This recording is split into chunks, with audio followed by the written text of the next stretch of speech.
जय हिंद साथियों, आप सभी को स्वागत है आपका अपने परिवार सफल स्टडी सेंटर यूट्यूब चैनल पे। कैसे हैं आप लोग? आशा करते हैं आप लोग बेहतरीन होंगे और आप लोग का तैयारी भी बहुत बढ़िया तरीक़ा से चल रहा होगा। ठीक है, तो चलिए आज का जो सेशन है वो स्टार्ट करते हैं। और इससे पहले भी जो सेशन चल रहा है, जो लोग नहीं देखे वो लोग जाके देखिए वीडियो को। ठीक है, प्रीवियस ईयर्स वाला जो सेशन चल रहा है अभी। और ये खान सर का बिहार पुलिस का बुक है, उसमें से 27 हल प्रश्न जो इसमें दिया हुआ है उसी को हम लोग अभी कर रहे हैं। तो आज हम लोग सेट नंबर देखेंगे 20 को। ठीक है, और सभी प्रश्नों को विस्तार पूर्वक देखेंगे। अगर वीडियो लंबा हो तो मेरे प्यारे साथियों घबराइएगा नहीं, क्योंकि सभी प्रश्नों को हम लोग विस्तार से देखते हैं।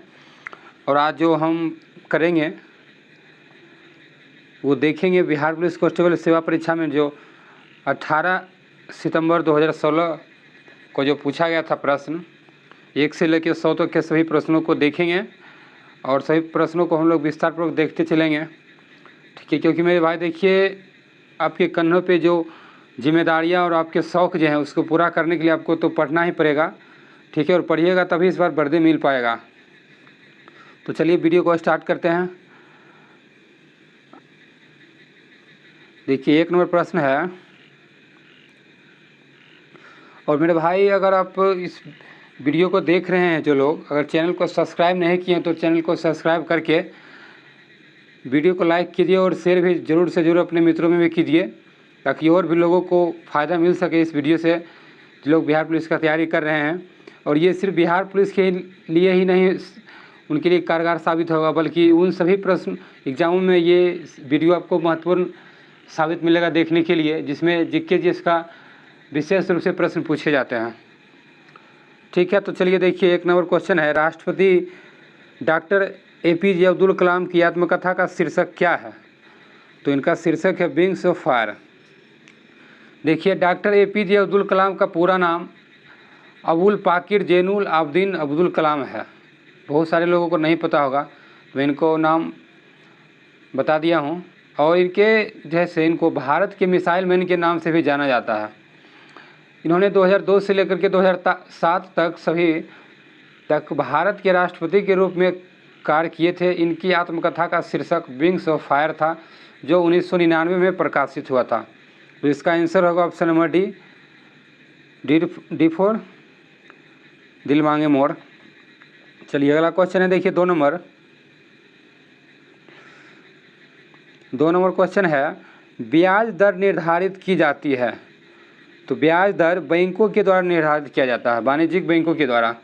देखिए, ब्याज दर वह राशि होता है जो ऋणदाता द्वारा उधारकर्ता से मूल राशि से अधिक ली जाती है। ठीक है, अब वाणिज्यिक बैंकों द्वारा ब्याज दर निर्धारित की जाती है। वाणिज्यिक बैंकों मुद्रा तथा साख में व्यापार करती है। तो इसका ऑप्शन नंबर ए हो जाएगा सही। अगला देखिए 3 नंबर क्वेश्चन है। 3 नंबर है, सेंसेक्स में वृद्धि का अर्थ क्या होता है? तो सेंसेक्स में वृद्धि का अर्थ होता है मुंबई स्टॉक एक्सचेंज में पंजीकृत कंपनियों के समूह के शेयरों के दामों में वृद्धि। देखिए, सेंसेक्स मूल्य आधारित सूचकांक है।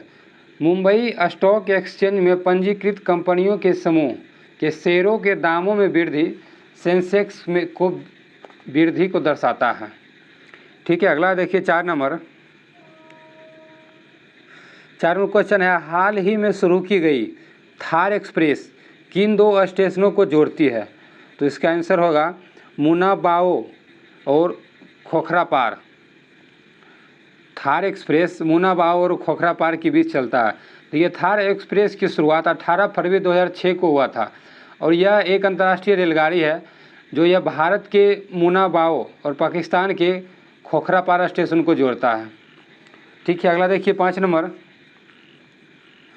क्वेश्चन है। भारतीय योजना का मूल उद्देश्य क्या था? तो इसका मूल उद्देश्य था आर्थिक वृद्धि, ये सही है। स्वावलंबन, ये भी सही है। रोजगार उत्पन्न करना, ये भी सही। जनसंख्या वृद्धि नहीं, ये गलत है। तो इसका ऑप्शन जो है हो जाएगा सी नंबर 1, 2, 3 सही है। तो ऑप्शन नंबर सी में दिया हुआ 1, 2, 3 सी फॉर चांद के पार चलो। देखिए, भारतीय योजना का मूल उद्देश्य था आर्थिक रूप से वृद्धि, स्वावलंबन और रोजगार उत्पन्न करना। ठीक है, अगला देखिए 6 नंबर।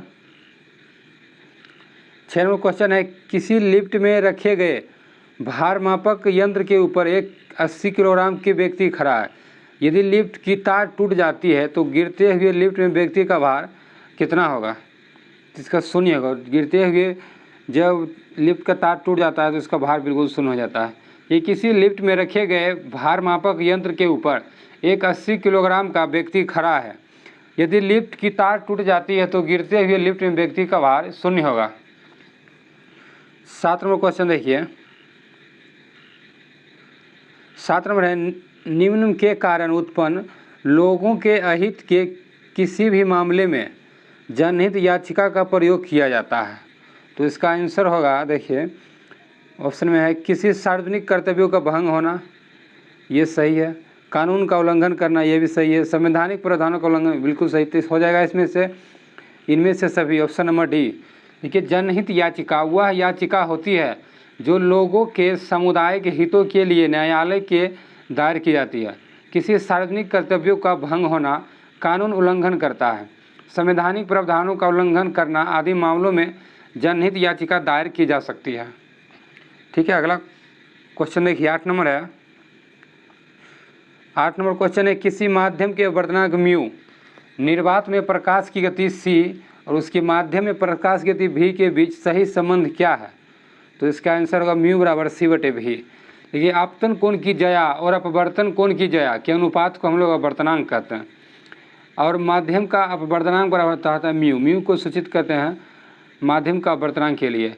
और निर्वात में प्रकाश की गति c कहलाता है, और v होता है माध्यम में प्रकाश की गति। तो इन तीनों के बीच संबंध हो जाएगा म्यू बराबर c/v। ऑप्शन नंबर सी इसका आंसर होगा। ठीक है, देखिए 9 नंबर। मेरे भाई अगर वीडियो आपको अच्छा लग रहा है तो वीडियो को लाइक करके चैनल को सब्सक्राइब कीजिए, और अपने मित्रों में भी इस वीडियो को शेयर करिए ताकि उनको भी फ़ायदा मिल सके। क्योंकि आपको शेयर, लाइक और सब्सक्राइब करने के लिए कोई भी पैसा देने की किसी को कोई ज़रूरत नहीं है, आप निःशुल्क बिल्कुल है। चलिए 9 नंबर देखिए, राज्य में राष्ट्रपति शासन का अर्थ क्या होता है? राज्य में राष्ट्रपति शासन का अर्थ, राज्य में शासन किसका होता है? तो इसका आंसर होगा राज्य के राज्यपाल का। देखिए भारतीय संविधान के अनुच्छेद 356 में राष्ट्रपति शासन का उल्लेख है। राष्ट्रपति शासन का मतलब है कि किसी राज्य का नियंत्रण भारत के राष्ट्रपति के पास चले जाना, लेकिन प्रशासनिक दृष्टि से केंद्र सरकार इसके लिए राज्य के राज्यपाल को कार्यकारी अधिकार प्रदान करती है। तो इसका आंसर होगा option number D for Dilwale Dulhania ले जाएंगे। ठीक है, अगला देखिए 10 नंबर। 18 कैरेट सोना जो बाज़ार में उपलब्ध है उसमें क्या क्या होगा? तो इसमें होगा, देखिए 18% जो है भाग होगा सोना, और 6 भाग में होगा दूसरा धातु। ठीक है, तो इसका ऑप्शन नंबर हो जाएगा बी सही आंसर। 18 भाग सोना तथा 6 भाग दूसरा धातु होता है। देखिए 11 नंबर क्वेश्चन है, निम्न में कौन मौलिक अधिकार नहीं है? तो समान कार्यों के लिए सभी पुरुषों एवं सभी महिलाओं को समान वेतन का अधिकार नहीं।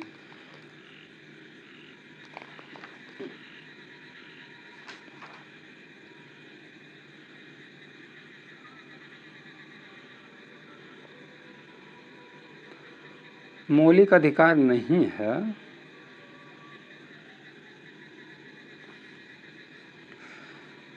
देखिए इसका आंसर होगा ऑप्शन नंबर डी। ठीक है, देखिए भारतीय संविधान के भाग 3 के अनुच्छेद 12 से 35 तक मौलिक अधिकारों का वर्णन है। समता का अधिकार, स्वतंत्रता का अधिकार, शोषण के विरुद्ध अधिकार, धर्म की स्वतंत्रता का अधिकार, और संस्कृति और शिक्षा संबंधी अधिकार, और संवैधानिक उपचारों का अधिकार में सभी मौलिक अधिकार हैं। और समान कार्यों के लिए सभी पुरुषों एवं सभी महिलाओं को समान वेतन का अधिकार, ये मौलिक अधिकार में नहीं है। ठीक है, अगला क्वेश्चन देखिए 12 नंबर है, संतोष ट्रॉफी का संबंध किस खेल से है? तो ये फुटबॉल से संबंधित है। देखिए संतोष ट्रॉफी फुटबॉल से संबंधित है, और फुटबॉल से संबंधित और भी खेल है। देखिए जैसे robbers cup, Durand cup, federation cup, ये सभी फुटबॉल से संबंधित खेल है। और अगला है देखिए 13 नंबर, 13 नंबर क्वेश्चन है, मध्य प्रदेश की एक आदिवासी महिला सर्वोच्च न्यायालय को यह टेलीग्राफ करता है कि पुलिस ने उसे गैरकानूनी ढंग से हिरासत में रखा हुआ। सर्वोच्च न्यायालय निम्न में से कौन से रिट जारी करेगा ताकि महिला का कल्याण हो सके? तो सर्वोच्च न्यायालय मतलब सुप्रीम कोर्ट बंदी प्रत्यक्षीकरण रिट जारी करेगा। देखिए, बंदी प्रत्यक्षीकरण एक प्रकार का कानूनी आज्ञापत्र होता है जिसके द्वारा किसी गैर कानूनी कारणों से गिरफ्तार व्यक्ति को रिहाई मिल सके। ठीक है, अगला क्वेश्चन देखिए 14 नंबर क्वेश्चन है, डैश के परिवर्तन से वायु में ध्वनि की गति में परिवर्तन नहीं होता है। तो इसका आंसर होगा वायु दाब। ठीक है, देखिए ठोस में ध्वनि की गति सबसे अधिक होती है, गैसों में यह गति कम होता है। अब वायु दाब में परिवर्तन से वायु में ध्वनि की गति में परिवर्तन बिल्कुल नहीं होता है। अगला देखिए 15 नंबर क्वेश्चन,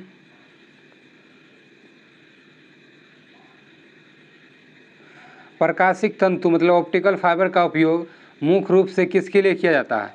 तो संचार के लिए। देखिए, ऑप्टिकल फाइबर पतले कांच या प्लास्टिक से बने एक तार हैं जिसके माध्यम से लेजर और लाइट का उपयोग करके डेटा ट्रांसफ़र किया जाता है। इसका उपयोग मुख्यतः संचार में किया जाता है। अगला देखिए 16 नंबर क्वेश्चन, जब वाष्प द्रव में घनीभूत होता है तो क्या होता है? तो यह ऊष्मा का निष्कासन करता है। देखिए, जब वाष्प द्रव में परिवर्तित होता है तो वो ऊष्मा का निष्कासन करता है। ठीक है, अगला क्वेश्चन देखिए 17 नंबर क्वेश्चन है, किसी समय अवधि में सामान्यतः 1 वर्ष के दौरान विभिन्न क्षेत्रों के द्वारा कुल उत्पादित वस्तुओं एवं दी गई सेवाओं का कुल योग क्या कहलाता है? तो राष्ट्रीय उत्पाद कहलाता है। तो ये किसी निश्चित समय की अवधि में 1 वर्ष के दौरान विभिन्न क्षेत्रों में उत्पादित कुल वस्तुओं एवं दी गई सेवाओं का कुल योग राष्ट्रीय उत्पाद कहलाता है। अगला है 18 नंबर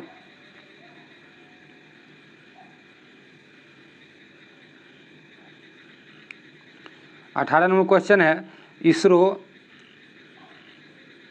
द्वारा अब तक प्रक्षेपित कौन सा उपग्रह भारत में डायरेक्ट टू होम तो DTH टेलीविज़न सेवाओं की आवश्यकता को पूरी करता है? जो आप लोग देखते हैं छतरी लगा के टीवी, वही ये DTH है, डायरेक्ट टू होम। तो करता है इनसैट 4A। देखिए, भारत में सबसे शक्तिशाली और उन्नत संचार उपग्रह इनसैट 4A को फ्रेंच गुयाना के कोरू स्पेस पार्ट से एक यूरोपीय संचार द्वारा लॉन्च किया गया। इसमें से नई डायरेक्ट टू होम DTH जिसको कहते हैं और टेलीविज़न प्रसारण सेवाओं की आवश्यकता को पूरा करता है DTH। ठीक है, अगला क्वेश्चन देखिए 19 नंबर क्वेश्चन है, किसी पदार्थ की अतिरिक्त चालकता आती है यदि उसे अति निम्न ताप पर ठंडा किया जाए। ये किसी प्रतिरोध के बिना विद्युत धारा को प्रवाहित करने की किसी पदार्थ की क्षमता को अति चालकता कहा जाता है।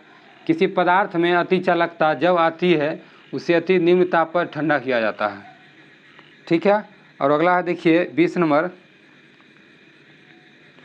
क्वेश्चन है, एल्युमिनियम का बना ट्रे जिसमें चाय एवं खाना परोसा जाता है कुछ रंगों से रंगा जाता है। ऐसा करने के लिए उस पर विद्युत धारा प्रवाहित होती है जिसमें उस पर एल्युमिनियम ऑक्साइड का परत चढ़ाया जाता है जो रंगों को अवशोषित करता है। वो किस विधि कहते हैं? तो उस विधि को कहते हैं हम लोग गैल्वेनीकरण, जिसको हम लोग जस्तीकरण भी कहते हैं। देखिए, गैल्वेनीकरण वह प्रक्रिया है जिसके द्वारा धातु को जस्ते के साथ लेपित किया जाता है। यह परत सुरक्षात्मक आवरण के रूप में कार्य करता है जो धातु के क्षारण को रोकता है और लोहे में जंग लगाने से बचाने के लिए भी लोहे में गैल्वेनीकरण मतलब जस्तीकरण का प्रयोग किया जाता है। ठीक है, देखिए अगला क्वेश्चन है 21 नंबर। सभी लोग वीडियो को ध्यान से देखते जाइए क्योंकि बहुत सारे प्रश्न रिपीट होते हैं, तो उसका आप जरूर से जरूर आंसर दीजिए। देखिए अगला है, सूची 1 को सूची 2 में सम्मिलित किया। यहाँ सूची 1 है, इधर सूची 2 दिया हुआ है और इसको मिलाने के लिए बोल रहा है। तो लैंगर-हेंस की द्वीपिका कहाँ पाई जाती है? तो इंसुलिन में पाई जाती है। और पिट्यूटरी ग्रंथि कहाँ पाई जाती है? तो पिट्यूटरी ग्रंथि वृद्धि हार्मोन में काम करता है। और थायराइड ग्रंथि थायराइड ग्रंथि आपको जैसे काम में आएगा,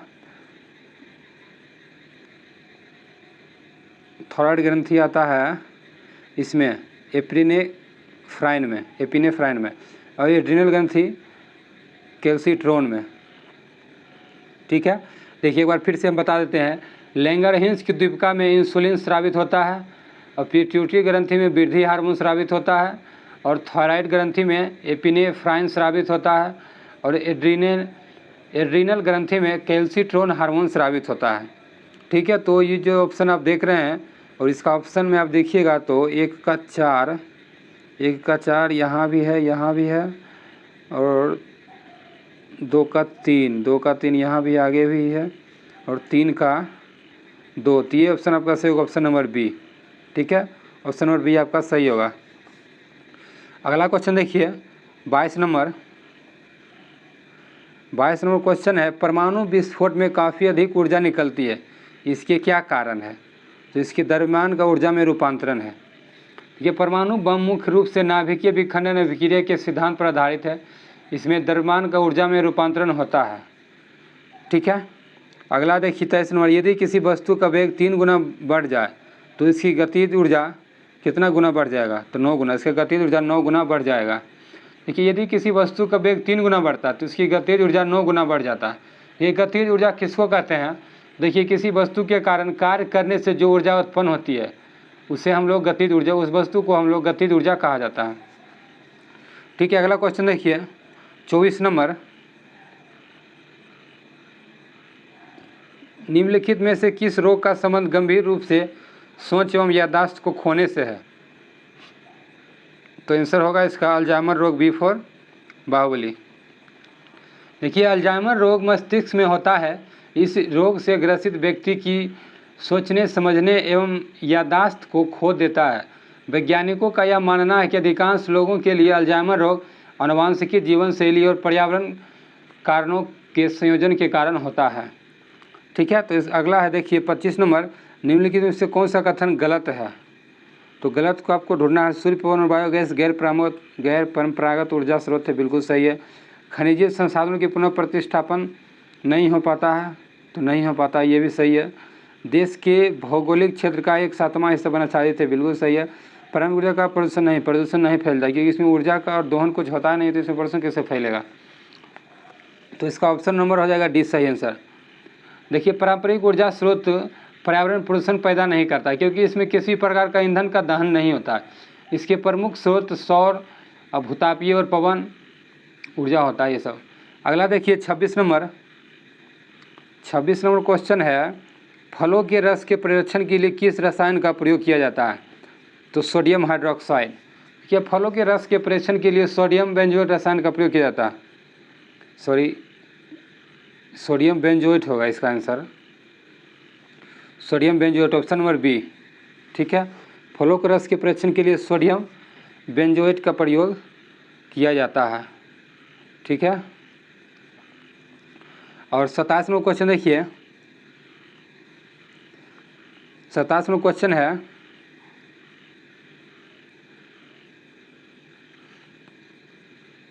निम्न में कौन सा अम्ल बनने से दूध को कुछ देर में खट्टा हो जाता है? बनने से दूध कुछ देर में खट्टा हो जाता है, तो लैक्टिक एसिड के कारण। ये दूध का खट्टापन लैक्टिक अम्ल की उपस्थिति के कारण होता है। ठीक है, और अगला है, कोई वस्तु 9.8 मीटर पर सेकेंड के वेग से लंबवत ऊपर की ओर फेंका जाता है, तो कितने सेकंड में वापस आएगा? जब नीचे से ऊपर फेंका जाता है लंबवत, तो आपका u के मान 0 हो जाएगा। ठीक है, और v का मान होगा 9.8 मीटर पर सेकेंड, और आने में और g का मान रखिएगा आप 9.8 मीटर पर सेकेंड। तो काटने के बाद जैसे वापस आने में, जाने और आने में 1 सेकंड का समय लगेगा, तो आने और जाने में कुल मिलाकर के 2 सेकंड लगेगा। ठीक है, ऑप्शन नंबर बी इसका सही होगा, बी फॉर बाहुबली। अगला क्वेश्चन है 29 नंबर क्वेश्चन है, निम्न में से कौन सा रंग किसी छाते के लिए सर्वोत्तम होगा? तो ऊपर से काला और अंदर से उजला।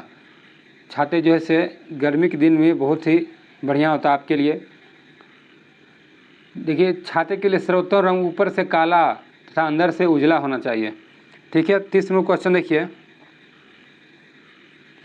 30 नंबर है, निम्न चित्र में एक गेंद OA तथा OB एक सतह पर स्थित है, सतह OA का प्रतिक्रिया। यहाँ तो चित्र बना हुआ है नहीं, तो इसका आंसर जो है से आप देख लीजिए OB से अधिक होगा।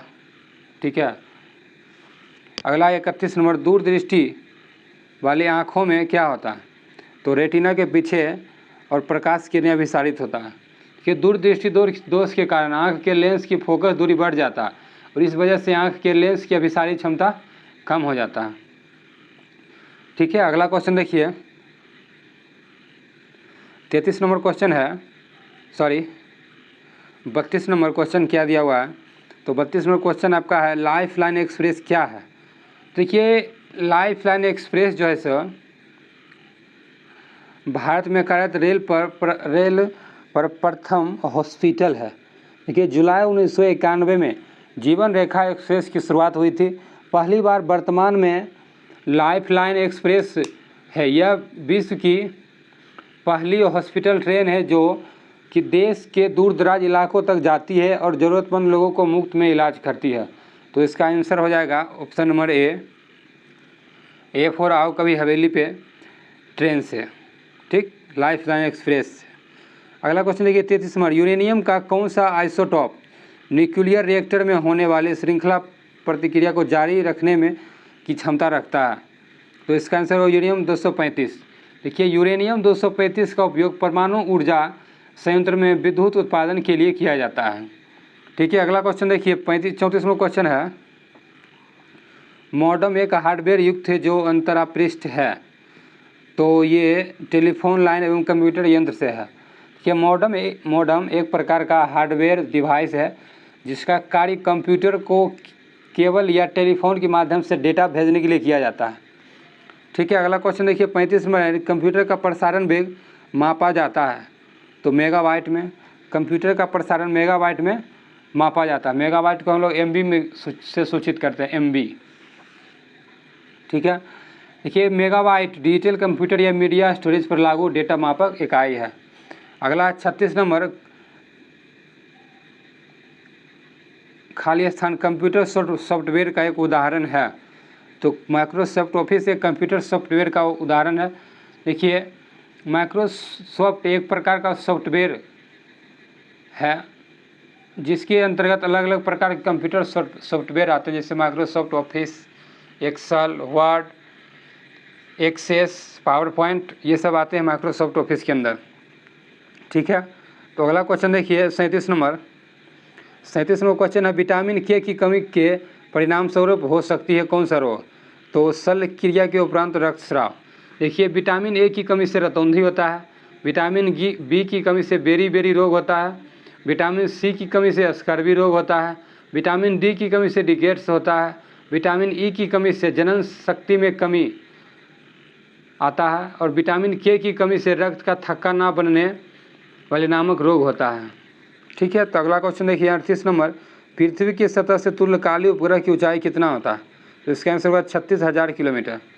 देखिए उपग्रह के चारों ओर चक्कर लगाते हैं, तुल्यकाली उपग्रह की ऊंचाई पृथ्वी की सतह से 36,000 किलोमीटर है।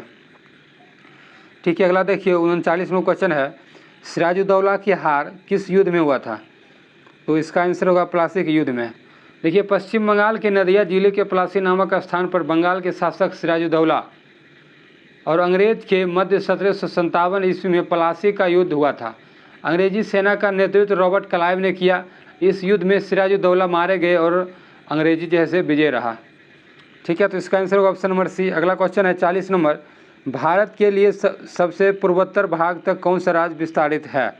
तो इसका आंसर अरुणाचल प्रदेश। देखिए भारत का सबसे पूर्वी राज्य अरुणाचल प्रदेश है, सबसे पश्चिमी राज्य गुजरात, सबसे उत्तरी राज्य लद्दाख और सबसे दक्षिणी राज्य तमिलनाडु।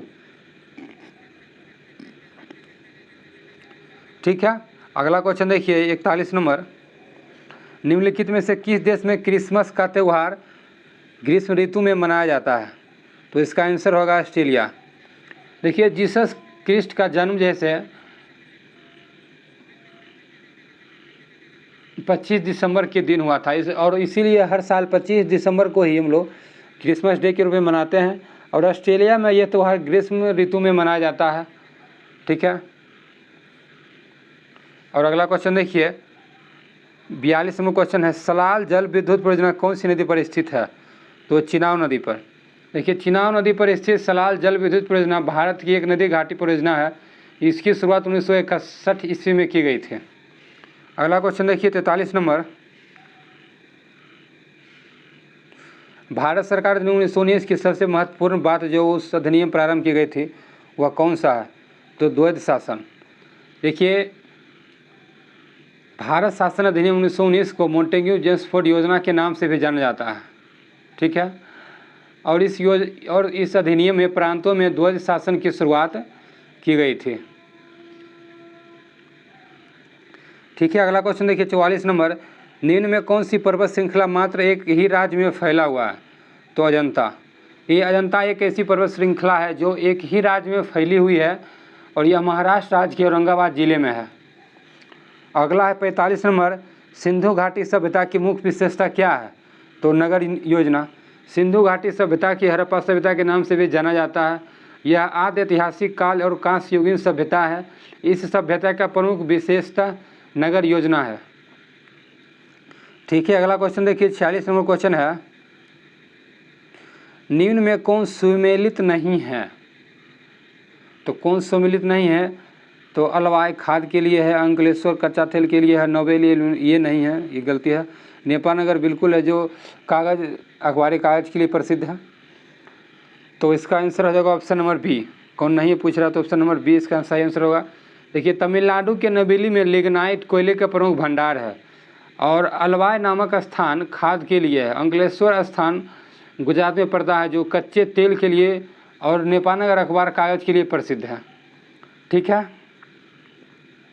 तो नवेली होगा लिग्नाइट, लेकिन इसमें दिया हुआ एल्यूमिनियम, तो ऑप्शन नंबर 20 का सही आंसर होगा।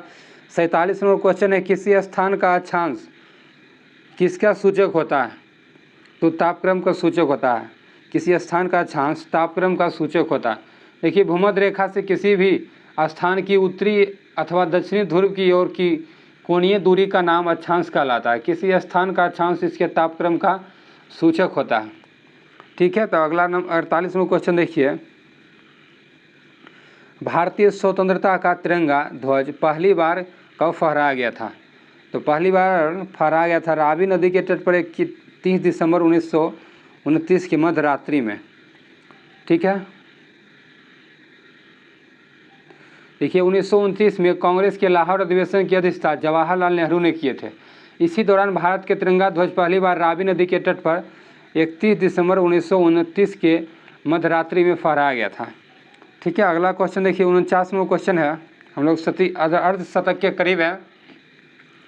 और कक्षीय सतह से पृथ्वी के अक्ष का झुकाव कितना होता है? तो 66.5 डिग्री। देखिए, इसमें कन्फ्यूजन हो जाएगा कितना लोग, इसमें पूछ रहा है कक्षीय सतह से पृथ्वी का झुकाव। एक होता है अक्षीय होता है 23.5 डिग्री, और कक्षीय पूछ रहा तो होगा 66.5 डिग्री, ठीक है। अगला क्वेश्चन है 50 नंबर, 50वां क्वेश्चन है, भारत की जल शक्ति विभव काफ़ी अधिक है परंतु इसका विकास इसके पूर्ण परिमाण में नहीं किया गया है। इसकी मुख्य बाधा यह है कि वर्षा ऋतुकालिक होता है और जल भंडारण के लिए महंगे जलाशय की आवश्यकता होती है। देखिए, भारत की जल शक्ति विभव काफ़ी अधिक है परंतु इसका विकास इसके पूर्ण परिणाम से नहीं किया गया है। इसकी मुख्य बाधा यह है कि वर्षा ऋतुकालीन होती है और जल भंडारण के लिए महंगे जलाशयों की आवश्यकता होती है, ठीक है। अगला देखिए 51 नंबर क्वेश्चन है। 51 नंबर क्वेश्चन क्या कर रहा है, उर्वशी नामक साहित्य कृति के रचनाकार के नाम से कौन जाने जाता है? तो रामधारी सिंह दिनकर। देखिए, रामधारी सिंह दिनकर ने उर्वशी नामक साहित्य कृति की रचना की। इनकी और भी रचनाएं हैं जैसे रेणुका, रसीम रथी, संस्कृत के 4 अध्याय, हुंकार, सामधेनी, नीम के पत्ते आदि हैं, और भी बहुत सारे इनके हैं, ठीक है। तो इसका आंसर होगा ऑप्शन नंबर सी। अगला है मधुशाला नामक साहित्य कृति के रचनाकार के नाम से कौन जाना जाते हैं? तो इसका आंसर होगा हरिवंश राय बच्चन। मधुशाला नामक साहित्य कृति के रचनाकार हरिवंश राय बच्चन है थे। इनकी अन्य रचनाएं जैसे मधुकला, सतरंगिनी, एकांत संगीत, निशान नियंत्रण, खादी के फूल आदि हैं, ठीक है। तो इसका आंसर होगा ऑप्शन नंबर ए फॉर आओ कभी हवेली पे। अगला है देखिए 53 नंबर क्वेश्चन, पद्मावत नामक साहित्यिक कृति के रचनाकार के नाम से कौन जाना जाता है? तो जायसी। देखिए, मलिक मोहम्मद जायसी ने पद्मावत नामक साहित्यिक कृति की रचना की। इनकी अन्य रचनाएं जैसे अखरावट, आखिरी कलाम, चित्रलेखा, कन्हावत आदि हैं। देखिए 54 नंबर क्वेश्चन, मराठी और नेपाली भाषा किस लिपि में लिखी जाती है? तो शारदा लिपि में। देखिए शारदा लिपि का उपयोग भारतीय उपमहाद्वीप के उत्तरी पश्चिमी भाग में होता है। मराठी और नेपाली भाषा शारदा लिपि में लिखी जाती है। अगला क्वेश्चन देखिए 55 नंबर है, सूरसागर नामक साहित्यिक कृति के रचनाकार के नाम को बताइए। तो इसका आंसर होगा सूरदास। देखिए सूरदास के सूरसागर नामक साहित्यिक कृति की रचना की थी। इनकी अन्य रचनाएं सूरसरावली, साहित्यिक लहरी, नल, दमयंती, भागवत, प्राण प्यारी आदि हैं।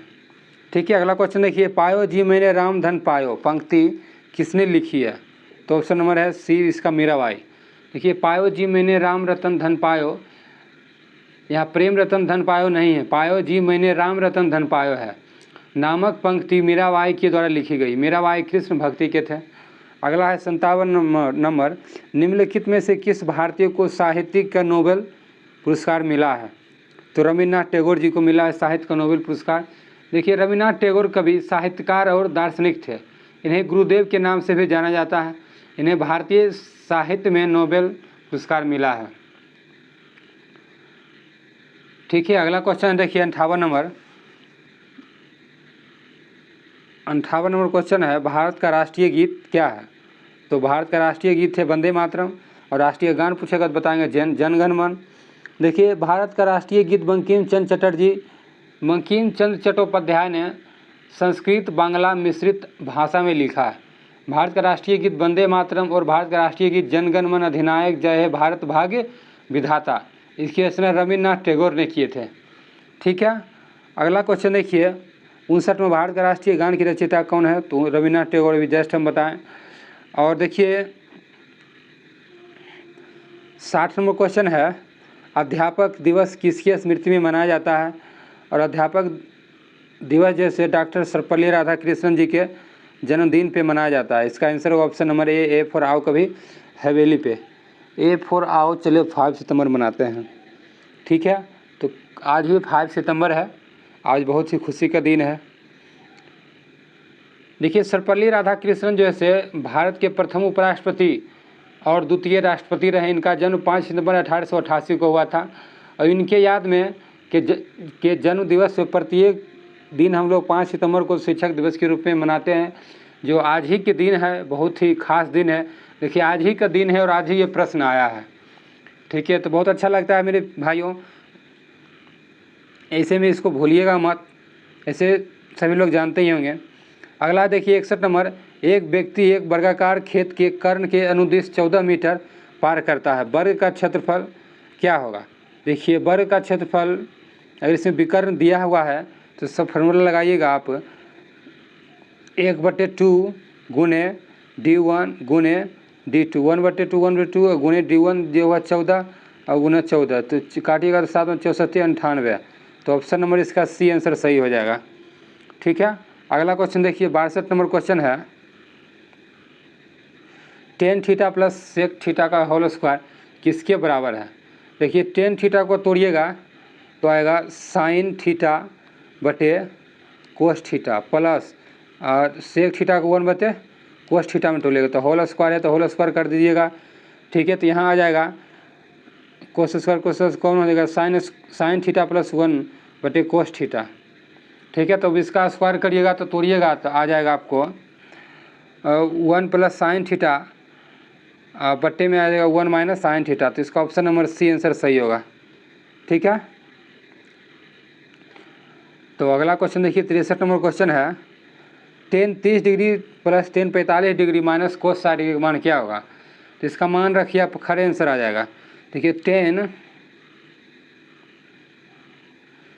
30 डिग्री बता रहा है, तो tan 30 डिग्री का मान होता है, सॉरी साइन 30 डिग्री का मान होता है 1/2 और प्लस tan 45 का मान होता है 1 और माइनस cos 60 का मान होता है 1/2। तो 1/2 से 1/2 कट जाएगा, सीधे 1 बच जाएगा आंसर इसका। ऑप्शन नंबर सी इसका आंसर होगा। ठीक है, देखिए 64 नंबर क्वेश्चन है, ए की आय बी से 20% अधिक है, बी की आय ए से कितना प्रतिशत कम है। देखिए मानिए ए रेशियो बी, अगर 20 100 है तो ए किया है 20 से 20% अधिक है तो 120 काटिएगा तो 20 25 100 20 चौक 20 से 5 रेशियो 6 आ जाएगा। और पूछ रहा है बी किया ए से कितना कम है, तो 1 कम है। ठीक, देखिए रेशियो आया था 6/5 और यहाँ से 1 कम था तो 1 लेंगे और किससे कम है तो 6 से गुना 100 करिएगा तो आएगा आपको 16.2/3%। ठीक है, तो इसका लगभग में आंसर जैसे आपको आप 16% मारिएगा। ठीक, अगला क्वेश्चन देखिए 65 नंबर क्वेश्चन है, प्रथम 100 प्राकृतिक संख्याओं का योग क्या होगा। 100 प्रथम प्राकृतिक संख्याओं का योग क्या होगा, तो इसका एक फार्मूला होता है। देखिए n × n+1 प्राकृतिक संख्याओं का योग अगर पूछेगा तो बैठा देगा इस पर तो आएगा n के मान आएगा 100 और गुना 100 + 1 तो 101/2, 2 से 50 काट दीजिएगा तो आंसर आएगा आपका 5050 तो ऑप्शन नंबर डी में है 5050। ठीक है, अगला देखिए 66 नंबर क्वेश्चन है, मेडिकल के छात्रों के लिए उत्तीर्ण प्रतिशत 40% है और एक छात्र ने 40 अंक प्राप्त किया और 40 अंकों से अनुत्तीर्ण मतलब फेल हो गया। परीक्षा का पूर्णांक यानी फुल मार्क्स कितना था। तो पास करने के लिए आपको देखिए 40 अंक आया, 40 अंक से फेल हो गया तो 40 से 40 जोड़ेगा तो 80 आ जाएगा और उत्तीर्ण प्रतिशत दिया हुआ 40%। तो परीक्षा का पूर्णांक जैसे हो जाएगा 80/40 गुने 100 तो 20 दूनी 40 और 20 × 5 100, 2 से काटिएगी भी तो 40 में कर देगा 40 × 5 200। इसका आंसर होगा ऑप्शन नंबर डी 200। ठीक है, इसका फुल मार्क्स आएगा 200 का। देखिए 67 नंबर क्वेश्चन है, एक थैले में 5 लाल गेंद और कुछ नीली गेंद है। यदि एक नीली गेंद खींचने की प्रायिकता लाल गेंद की अपेक्षा दुगनी है तो नीले गेंदों की कुल संख्या कितना होगा। देखिए थैला में लाल गेंद है 5, ठीक, और खींचने की प्रायिकता लाल गेंद की अपेक्षा दोगुना है तो लाल गेंद से नीले गेंदों की संख्या भी दोगुना होगा और नीले गेंद की संख्या जैसे 10 आ जाएगा। नीला गेंद की संख्या ही पूछ रहा है, इसका आंसर होगा ऑप्शन नंबर सी 10। अगला है 68 नंबर क्वेश्चन, किसी मशीन का मूल्य हर वर्ष 10% की दर से घटता जाता है। यह 3 वर्ष पहले खरीदा गया और तथा इसका वर्तमान मूल्य 8,748 रुपया है। इसका क्रय मूल्य क्या था। इसका देखिए क्रय मूल्य निकालने के लिए आप प्रत्येक जैसे 10% घट रहा है तो 10% मिलेगा 1/10 मतलब 9/10 गुने 9/10 गुने 9/10 करिएगा 3 साल दे रहा है अभी फ़िलहाल 8,748 में। तो इसको सोल्व करिएगा तो आपको आ जाएगा x बराबर सीधे 12,000 रुपया। ठीक है, चलिए अगला क्वेश्चन है 69 नंबर में, अतिथि के लिए चाय लाओ। इस वाक्य में अतिथि के लिए मैं कौन से कारक हैं, तो संप्रदान कारक है। देखिए अतिथि के लिए चाय लाओ, इस वाक्य में अतिथि के लिए मैं संप्रदान कारक का उपयोग किया गया है। ठीक है, से अलग होना। देखिए अपदान से संबंध काके की रारेरी, अधिकरण होता है में पर, संबोधन कारक होता है हे रे अहो अहो, हे अरे हो ओ। ठीक है, अगला देखिए 70 नंबर क्वेश्चन है, पो मतलब पवर्ग पोफो बोभोम का उच्चारण स्थान कहाँ है, तो इसका आंसर होगा ओस्ट। ये पिछले सेट में भी आया था ये प्रश्न। ठीक है, देखिए पवर्ग का उच्चारण स्थान होगा ओस्ट और कवर्ग का कंठ, चवर्ग का तालु, तवर्ग का कंठ तालु मूर्धा। ठीक है, टवर्ग का हो जाएगा, चवर्ग का होगा कंठ तालु मूर्धा और तोथो दोधो का होगा दंत, अब पवर्ग का हो जाएगा ओष्ठ। ठीक है, 71 नंबर क्वेश्चन देखिए, निम्नलिखित में से कौन सा शब्द पुल्लिंग है, तो बुढ़ापा पुल्लिंग है। ठीक है, अगला देखिए 72 नंबर क्वेश्चन, निम्नलिखित में से वाक्यों में कौन मिश्र वाक्य है, तो इसका आंसर होगा जो छात्र परिश्रम करेंगे उन्हें अवश्य सफलता मिलेगी। देखिए जिन वाक्यों में एक प्रधान उपवाक्य था, एक या दो से अधिक आश्रित उपवाक्य हो, उसे हम लोग मिश्रित वाक्य कहते हैं। जो छात्र परिश्रम करेंगे उन्हें अवश्य सफलता मिलेगा। ठीक है, तो इसका आंसर होगा ऑप्शन नंबर डी। दो शब्दों या वाक्यों को जोड़ने वाले शब्द कौन से शब्द होते हैं?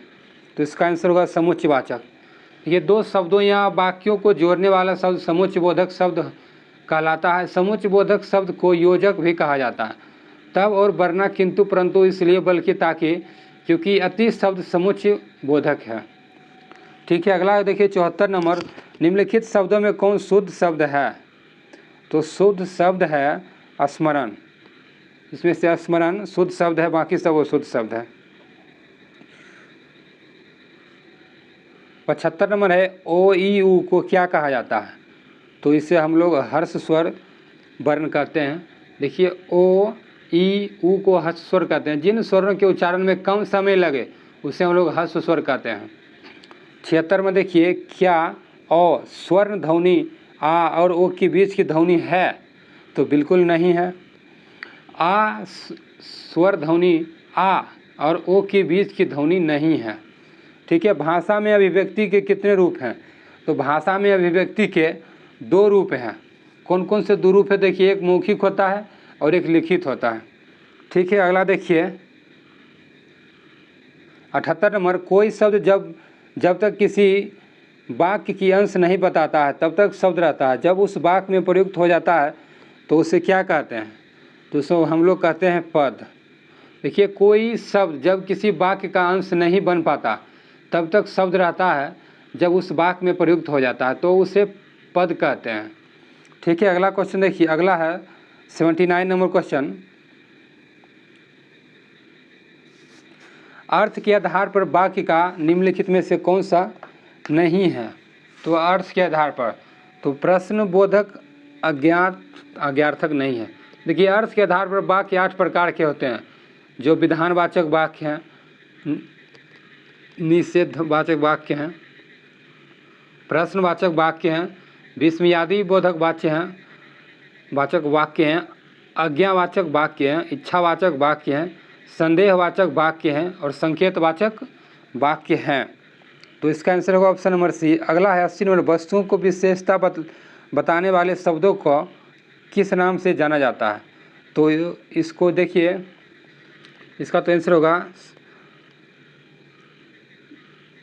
देखिए, वस्तुओं को विशेषता बताने वाले शब्दों को हम लोग विशेषण कहते हैं। जो इसमें ऑप्शन नहीं है तो इसका आंसर होगा इनमें से कोई नहीं। तो ये किसी व्यक्ति, वस्तु, स्थान, जाति के नाम को हम लोग संज्ञा कहते हैं और संज्ञा के स्थान पर प्रयुक्त होने वाले शब्दों को हम लोग सर्वनाम कहते हैं और वस्तुओं की विशेषता बताने वाले शब्दों को हम लोग विशेषण कहते हैं। तो इसका ऑप्शन नंबर डी हो जाएगा, डी फॉर दिल्ली वाले। ठीक है, अगला देखिए क्वेश्चन है 81 नंबर, वह घर पहुंच गया, इस वाक्य में पहुंच गया किस क्रिया का उदाहरण है? तो इसका आंसर होगा संयुक्त क्रिया। देखिए, दो या दो से अधिक भिन्न भिन्न अर्थ वाली क्रियाओं के मेल से बनने वाली क्रिया को हम लोग संयुक्त क्रिया कहते हैं। वह घर पहुंच गया, इस वाक्य में पहुंच गया संयुक्त क्रिया का उदाहरण है। 82 है, सूरदास का काव्य किस भाषा में रचित है? तो इसका आंसर होगा ब्रज भाषा। देखिए, सूरदास का काव्य ब्रज भाषा में रचित है। सूरदास ने सूरसागर, साहित्यिक लहरी, नल, दमयंती, सुर सारावली आदि रचनाएं लिखी है। ठीक है, तो इसका आंसर हो जाएगा ऑप्शन नंबर डी। अगला क्वेश्चन देखिए 83 नंबर, 83वां क्वेश्चन है, जिस संज्ञा से किसी वस्तु के धर्म, गुण, अवस्था का ज्ञान हो उसे हम लोग कौन सी संज्ञा कहते हैं? तो इसका आंसर होगा भाववाचक संज्ञा। ये किसी व्यक्ति, वस्तु या स्थान, जाति के नाम को हम लोग संज्ञा कहते हैं।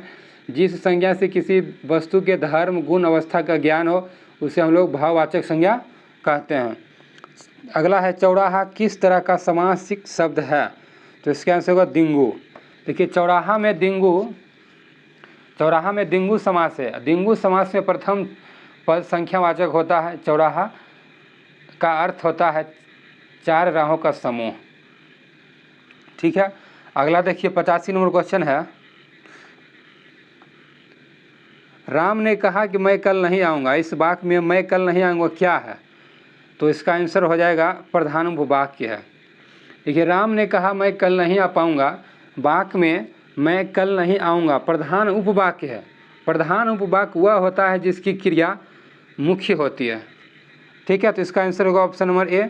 अगला है सार्थक शब्द का विलोम क्या? तो सार्थक शब्द का विलोम होता है निरर्थक। ठीक है, पर्वत का पर्याय क्या है? तो पर्वत का पर्याय होगा शैल। पर्वत का पर्याय होगा शैल और सार्थक का विलोम होगा निरर्थक। अगला है प्रत्यक्ष का विलोम क्या होगा? तो प्रत्यक्ष का विलोम होगा परोक्ष, प्रत्यक्ष का विलोम होगा अप्रत्यक्ष। ठीक है, प्रत्यक्ष का विलोम होगा अप्रत्यक्ष। ठीक, अनल का समानार्थी है, तो अनल का समानार्थी शब्द होगा आग, ऑप्शन नंबर ए। ठीक है, अनल का समानार्थी शब्द क्या है?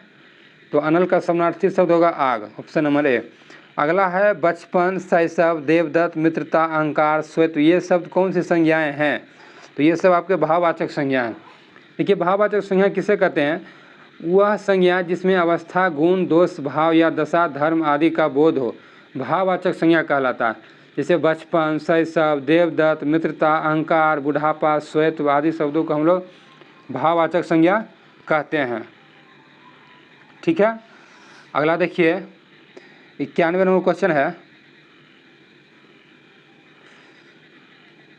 ब्लैंक स्थान, the rain stopped the play had to suspended. तो इसका आंसर होगा until the rain stopped to play had to be suspended. अगला है एज ए ब्लैंक स्थान, to respect to the departed leader members stood in silence for 2 minutes. तो इसका answer होगा marks. ठीक है, अगला 93 number, the doctor advise the patient blank स्थान एन ऑपरेशन, तो अंडर ए गो, डॉक्टर अपने अंदर में मरीज के लिए ऑपरेशन करने के लिए। अगला है देखिए 94 नंबर क्वेश्चन,